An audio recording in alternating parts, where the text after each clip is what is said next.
فضائل حج شیخ الحدیث حضرت مولانا محمد زکریا صاحب نور اللہ مرقدہ، ویڈیو نمبر 2، صفحہ نمبر 10، فصل اول حج کی ترغیب میں۔ حج کے فضائل اور اس کے احکام میں قرآن پاک کی بہت سی آیات نازل ہوئی ہیں اور احادیث تو لا تعداد وارد ہوئی ہیں، جن میں سے نمونہ کے طور پر تھوڑی سی اس رسالہ میں ذکر کی جائیں گی۔ میں اپنے ہر رسالہ میں اختصار کی بہت کوشش کرتا ہوں کہ دینی چیزوں کے لیے نہ پڑھنے والوں کے پاس وقت زیادہ ہے، نہ رسالہ کے بڑے ہو جانے کی وجہ سے قیمت میں اضافہ ہو جانے کے بعد خریدنے والوں کے پاس پیسہ زائد ہے۔ ہاں، سینما دیکھنے کے لیے، بیاہ شادیوں میں خرچ کرنے کے لیے غریب سے غریب کے پاس بھی پیسہ کی کمی نہیں۔ یہ اللہ کی شان ہے، اس لیے اول مختصراً چند آیات ذکر کی جاتی ہیں، اس کے بعد چند احادیث ذکر کی جائیں گی۔ آیات: اعوذ باللہ من الشیطان الرجیم، وَأَذِّنْ فِي النَّاسِ بِالْحَجِّ يَأْتُوكَ رِجَالًا وَعَلَى كُلِّ ضَامِرٍ يَأْتِينَ مِنْ كُلِّ فَجٍّ عَمِيقٍ لِيَشْهَدُوا مَنَافِعَ لَهُمْ۔ سورۃ الحج، رکوع نمبر 4۔ ترجمہ: لوگوں میں حج کے فرض ہونے کا اعلان کر دو۔ اس اعلان سے لوگ تمہارے پاس یعنی تمہاری اس عمارت کے پاس حج کے لیے چلے آئیں گے، پاؤں چل کر بھی اور ایسی اونٹنیوں پر یعنی سوار ہو کر بھی جو دور دراز راستوں سے چل کر آئی ہوں اور یعنی سفر کی وجہ سے دبلی ہو گئی ہوں، تاکہ یہ آنے والے اپنے منافع حاصل کریں۔ فائدہ: بیت اللہ شریف کی سب سے پہلی بنا میں اختلاف ہے کہ حضرت آدم علیٰ نبینا و علیہ الصلاۃ والسلام نے بنایا یا اس سے پہلے فرشتوں نے بنایا تھا۔ حتیٰ کہ بعض نے کہا ہے زمین کی سب سے پہلی ابتدا اسی جگہ سے ہوئی کہ پانی پر ایک بلبلہ کی شکل تھی، جس سے پھر بقیہ زمین کا حصہ پھیلایا گیا۔ لیکن حضرت نوح علیہ السلام کے زمانہ میں جب طوفان آیا تو یہ مکان اٹھا لیا گیا تھا۔ اس کے بعد حضرت ابراہیم علیہ السلام نے حضرت اسماعیل علیہ السلام کی مدد سے اس کی تعمیر کی، جس کا ذکر پہلے پارہ میں وَإِذْ يَرْفَعُ إِبْرَاهِيمُ الْقَوَاعِدَ مِنَ الْبَيْتِ وَإِسْمَاعِيلُ میں ہے۔ اس آیت شریفہ سے پہلی آیت میں اسی کا بیان ہے کہ اس گھر کی جگہ کا نشان ہم نے ابراہیم علیہ السلام کو بتایا تھا۔ اللہ جل شانہ کے حکم سے حضرت ابراہیم علیہ السلام نے اس مکان کی از سر نو تعمیر کی۔ ایک حدیث میں آیا ہے جب اللہ جل شانہ نے حضرت آدم علیہ السلام کو جنت سے اتارا تو ان کے ساتھ اپنا گھر بھی اتارا اور فرمایا کہ اے آدم، میں تیرے ساتھ اپنا گھر اتارتا ہوں، اس کا طواف اسی طرح کیا جائے گا جس طرح میرے عرش کا طواف کیا جاتا ہے، اور اس کی طرف نماز اسی طرح پڑھی جائے گی جس طرح میرے عرش کی طرف نماز پڑھی جاتی ہے۔ اس کے بعد طوفان نوح کے زمانہ میں یہ مکان اٹھا لیا گیا۔ اس کے بعد انبیاء کرام اس جگہ کا طواف کرتے تھے، مکان نہ تھا۔ اس کے بعد حضرت ابراہیم علیہ السلام کو اللہ جل شانہ نے اس جگہ مکان بنانے کا حکم فرمایا اور جگہ کی تعین خود فرما دی۔ ترغیب منظری: حدیث میں آتا ہے جب حضرت ابراہیم علیہ السلام بیت اللہ شریف کی تعمیر سے فارغ ہوئے تو بارگاہ خداوندی میں عرض کیا کہ تعمیر سے فراغت ہو چکی ہے۔ اس پر اللہ جل شانہ کی طرف سے حکم ہوا کہ لوگوں میں حج کا اعلان کرو، جس کا اوپر کی آیت میں ذکر ہے۔ حضرت ابراہیم علیہ السلام نے عرض کیا، یا اللہ، میری آواز کس طرح پہنچے گی؟ اللہ جل شانہ نے فرمایا، آواز کا پہنچانا ہمارے ذمہ ہے۔ حضرت ابراہیم علیہ السلام نے اعلان فرمایا، جس کو آسمان و زمین کے درمیان ہر چیز نے سنا، آج اس میں کوئی اشکال نہیں رہا کہ لاسلکی یعنی موبائل سے ایک ملک سے دوسرے ملک تک آواز پہنچ رہی ہے، تو لاسلکیوں کے بنانے والا جب آواز پہنچانے کا ارادہ کرے تو اس میں کیا اشکال ہو سکتا ہے؟ دوسری حدیث میں ہے، اس آواز کو ہر شخص نے سنا اور لبیک کہا، جس کے معنی ہے کہ میں حاضر ہوں۔ یہی وہ لبیک ہے جس کو حاجی احرام کے بعد سے شروع کرتا ہے۔ جس شخص کی قسمت میں اللہ جل شانہ نے حج کی سعادت لکھی تھی، وہ اس آواز سے بہرہ ور ہوا اور لبیک کہا۔ دوسری حدیث میں آیا ہے، جس شخص نے بھی خواہ وہ پیدا ہو چکا تھا یا ابھی تک عالم ارواح میں تھا، اس وقت لبیک کہا، وہ حج ضرور کرتا ہے۔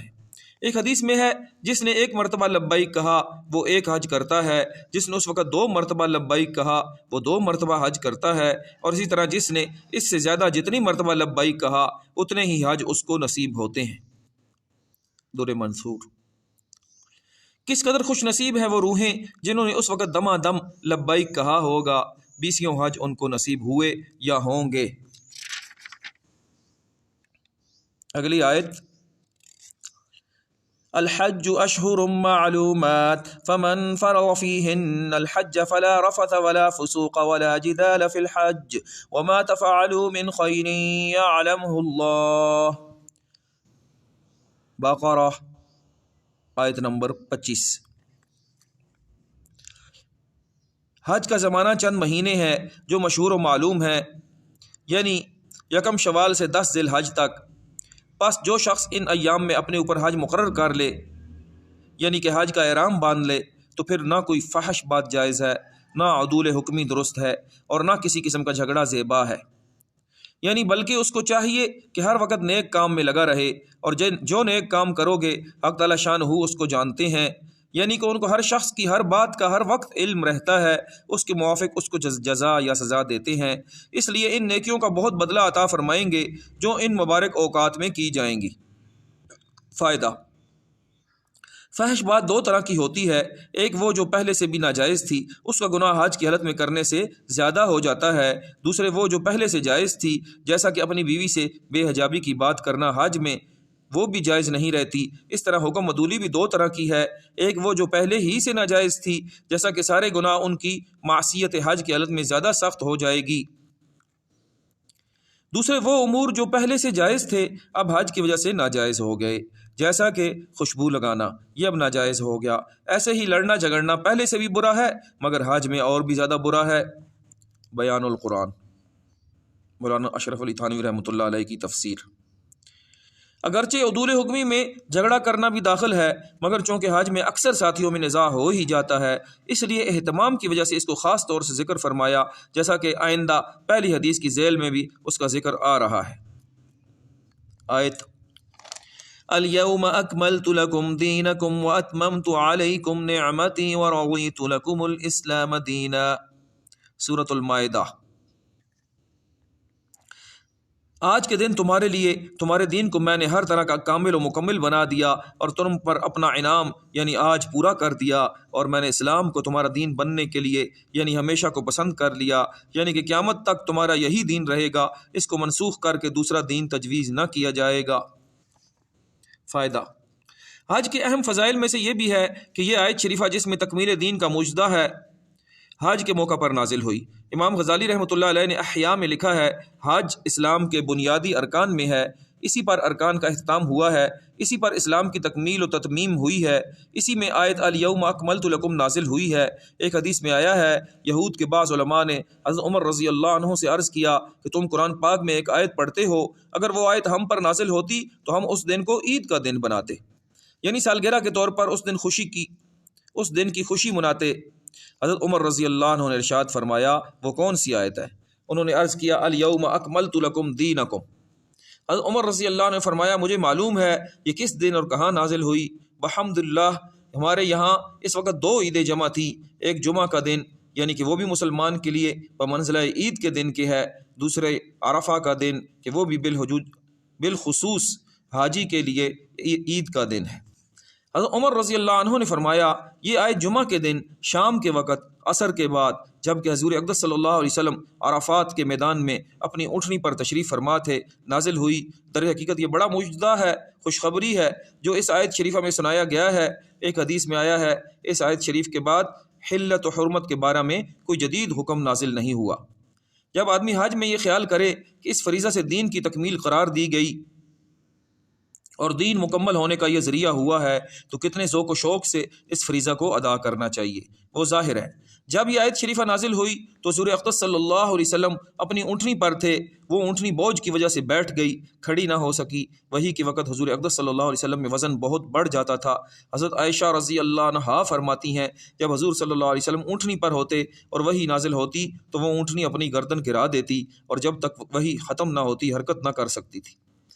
حضرت عبداللہ بن عمر رضی اللہ عنہ حضور صلی اللہ علیہ وسلم کا ارشاد نقل کرتے ہیں، جب وہی نازل ہوتی ہے تو مجھے یہ خیال ہوتا ہے کہ میری جان نکل جائے گی۔ حضرت زید بن ثابت رضی اللہ عنہ فرماتے ہیں، جب آیت شریفہ لا یستوی القاعدون من المؤمنین غیر اولی الضرر سورہ نساء کی آیت نمبر 13 یا رکوع نمبر 13 میں نازل ہوئی تو میں حضور صلی اللہ علیہ وسلم کے پاس بیٹھا تھا، حضور صلی اللہ علیہ وسلم پر غشی سی طاری ہوئی تو آپ کی ران میری ران پر رکھی گئی، اس کی وجہ سے میری ران ٹوٹی جا رہی تھی۔ یہ اللہ پاک کے پاک کلام کی عظمت و ہیبت تھی، جس کو ہم لوگ ایسا سرسری اور لاپرواہی سے پڑھتے ہیں جیسا کہ ایک معمولی کلام ہو، نعوذ باللہ۔ یہاں تک کہ چند آیات کا ذکر تھا، آگے چند احادیث کا ترجمہ پیش کرتا ہوں۔